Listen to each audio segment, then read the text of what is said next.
اگر کسی شخص کے پاس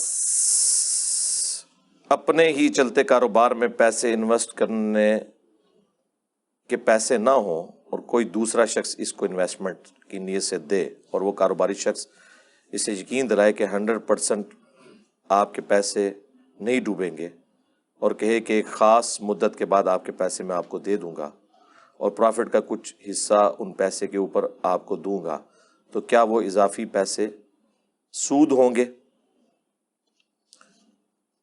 ایک کیس میں سود نہیں ہوں گے اور ایک کیس میں سود بن جائیں گے۔ اس کو آپ اصولی طور پر سمجھ لیں۔ آپ نے کسی سے 10 لاکھ روپیہ ادھار لیا اور آپ نے کہا کہ میں آپ کو یہ قرض بھی واپس کر دوں گا، اوپر کچھ دے دوں گا، وہ تو 100% سود ہے۔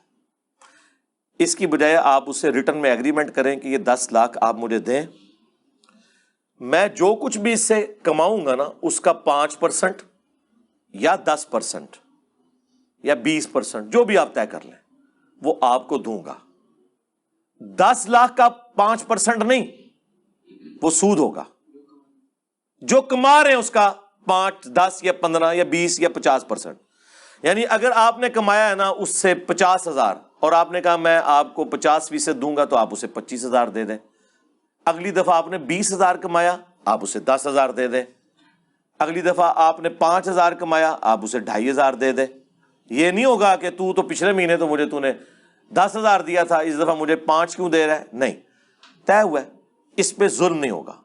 اور اگر خدا نخواستہ نقصان ہوا تو نقصان کی صورت میں اگر ٹوٹل انویسٹمنٹ اس بندے کی ہے تو نقصان ٹوٹلی وہ بندہ اٹھائے گا جس کی انویسٹمنٹ ہے۔ یہ انصاف ہے۔ کیوں؟ آپ کی محنت ضائع ہوگی، اس کا پیسہ ضائع ہوگا۔ سمجھ آئی؟ آپ کا نقصان یہ کہ آپ کی محنت ضائع ہوئی، اس نے تو محنت نہیں کی، وہ سلیپنگ پارٹنر ہے، اس کی رقم ڈوبے گی، آپ کی محنت ڈوبے گی، کیونکہ آپ کو بھی تو پروفٹ کوئی نہیں ہوا۔ آپ کا نقصان یہ ہے کہ آپ نے جو محنت کی وہ ڈوب گئی، اس کا نقصان یہ ہے کہ اس کا اتنا پیسہ ڈوبا۔ اور پروفٹ کے کیس میں آپ پروفٹ اس لیے لے رہے ہیں کہ آپ اس پیسے سے محنت کر رہے ہیں، وہ پروفٹ اس لیے لے رہا ہے کہ اس نے آپ کو پیسہ دیا ہوا ہے۔ یہ تھم رول ہے۔ یعنی رقم کی پرسنٹیج لینا سود ہے، پروفٹ کی پرسنٹیج لینا کاروبار ہے، حلال ہے، منافع ہے۔